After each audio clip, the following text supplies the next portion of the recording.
Ashika Island is here or coming to Warzone 2, and in a way, Modern Warfare 2 as well. Today we got our first looks at some points of interest of the new Resurgence map coming, as well as the TAC map, which makes it the first debuted part of Season 2's contents. We've heard rumors, we've heard leaks, but this is our first official piece of information for Season 2, so today we're breaking down what we learned, what you need to know, and a few questions that still remain, so as we go along, drop your thoughts below. What are you looking forward to in Season 2, and perhaps with Ashika Island? Let me know below, and if you're new to the channel, consider subscribing to stay updated with all things Modern Warfare 2, Warzone 2, and DMZ, but for now, let's check out Ashika Island. So, Call of Duty's official socials started teasing yesterday after the update that we'd see a reveal here today. So with that, it wasn't a whole ton other than like be on the lookout. And being that it was after yesterday's video went live, we didn't really touch on it. But today, the socials started debuting the map bit by bit. Surprisingly, it seemed like we'd get this revealed by point of interest, like just checking off all of them, but we only got a couple. 4 of these actually debuted in terms of points of interest, and then we finally got the TAC map itself. So, a little strange how they just didn't debut everything, but at the same time, we got to look at the full TAC map a little quicker. I will say the official TAC map, way better looking than the leaked one from a few weeks back, or a month or so, whenever that was. Much more high res, and of course, we can show this one on screen now. It's not leaked, it's official. And with that, our official points of interest are Port Ashika, Shipwreck, Residential, Suki Castle, Oganiku Farms, Town Center, and Beach Club. Now, honestly, from the images that we ended up seeing, not only just from the top-down perspective of the TAC map, but also the point of interest sort of screenshots that we got along the way leading up to this, it does have that sort of mix in feel between the last 3 maps that we saw introduced within Warzone. There are parts that do remind me of Caldera in aesthetic. There are parts that remind me of Rebirth Island and the sort of concrete build-up here at this, but there's also things that look relatively like Fortune's Keep as well. So it's cool that we're kind of seeing these all mashed together, and hopefully it does turn out to be an aesthetically pleasing and enjoyable gameplay-wise map as well. But we'll have to wait until the 15th to find that out. Of course, this is going to be launching with Season 2, so we will see this on day 1 of Season 2. It's not something that we'll have to wait until like mid-season to end up getting. But diving deeper a little bit into the specifics here of this map, again, Call of Duty laid out 4 different points of interest,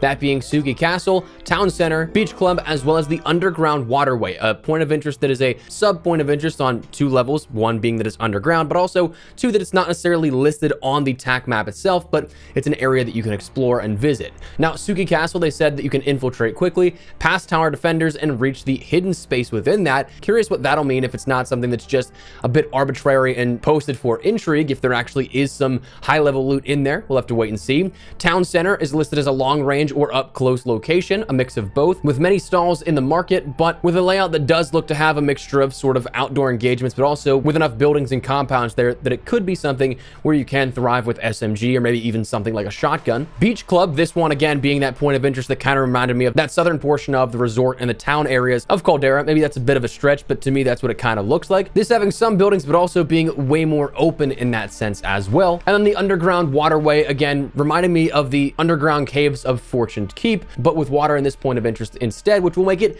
a little bit interesting to see how those engagements actually do work out. Some of the water play, it's easy to evade players and shots, but at the same time, it is something that can make for some mixy situations. Now, there were some differences here between the points of interest that we have now officially listed versus what was leaked a couple of weeks to a month or whenever that was that this TAC map leaked internally, and that's something that actually does make a lot of sense. The TAC map that was leaked, which I'm sure you can find it if you go to any of these tweets here that we detailed from Call of Duty, showing off a little of these points of interest before the TAC map itself was actually revealed. But we see on the official TAC map a few less points of interest, but the places are still there. They're just not labeled explicitly. Things like power plant, water treatment, apartments, those are not on the official TAC map, but were there on that internal presentation. And then the greenhouse's point of interest that was on that internal presentation is now what is renamed to be the farms location. So again, some differences. The overall build of the map, that makeup has not changed itself. The points of interest and locations that you can go to,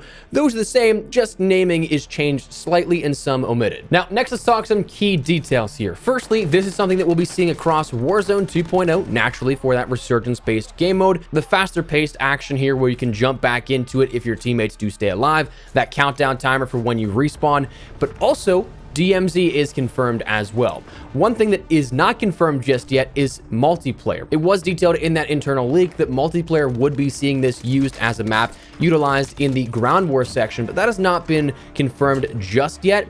We'll have to wait and see. Multiplayer also apparently is going to be including Castle as a multiplayer map here for Season 2. That's the current rumor in the report here of that, which also then would be that point of interest here within Ashika Island. But right now, again, that's just speculation. We don't have anything confirmed officially like the rest of this TAC map and everything. We'll see that likely coming next week at some point if you'd ask me. So that's where the question still remains. Will that part of the leaked details that it'd be its own standalone multiplayer map as a ground war map, will this be something that comes, or was that scratched from the internal plans here on how to handle this content? DMZ, it'll definitely be nice. I think this will be really cool to see how this works out, because it is a nice little sort of middle ground between what we have with Al Mazrah, but also with what we have with Building 21. One nice thing that's already been detailed here is that we're going to see challenges for Building 21, this new map, as well as then Al Mazrah. So we'll have a purpose to go into these maps and try out different areas, as opposed to just Building 21 is kind of like just a sort of high-level loot farm sometimes. I know that there's better spawns for things like gold bars and the gold skulls, that if you need to do a challenge with that, which right now I think the only challenges with those is to dead drop those, which you can't dead drop them in Building 21, but then also the sort of weapon case challenges that go along with it. Other than that, Building 21 is a cool novelty, but it doesn't really offer anything to really require you to go in. So now seeing these challenges include this new map of Ashika Island, Building 21, and Al Mazrah, it'll be nice to have a purpose for all of these. But the gloomy atmosphere, looking forward to it. It's not quite nighttime. I think that there could be real cool stealth aspects to DMZ, to Warzone Battle Royale with a nighttime map, but it's a sort of middle ground here that we see at the moment. Now, the sizing of the map, this is really hard to tell. Off the first glances of the points of interest that they gave us, it did look a little bigger than Fortune's Keep. I don't quite know if that's going to hold up, because the TAC map itself, again, while we don't have any scaling, that does look in line with what we had with Fortune's Keep, with what we had with Rebirth Island. So it is very possible, it's very comparable, but right now we don't have those details. The player count itself is also something we don't have any details on just yet. We'll likely learn more about that as of next week. As of February 8th, of course, we do have that Season 2 reveal blog that was detailed, so that'll be nice as well. But the player count was leaked to be roughly 50 players from that internal presentation with that TAC map from, again, a couple of weeks ago to a month or whenever it was. So that's something that would be in line here with Resurgence space maps. Of course, we saw that Fortune's Keep was adjusted from the time that it launched to when we ended up seeing it the day of its removal and things like that here before Warzone turned into Warzone Caldera. Rebirth Island has always been around that 50 player count, so that does check out here. And if that's the case, that would also then kind of backtrack and assume that the sizing of the map is relatively comparable to those two.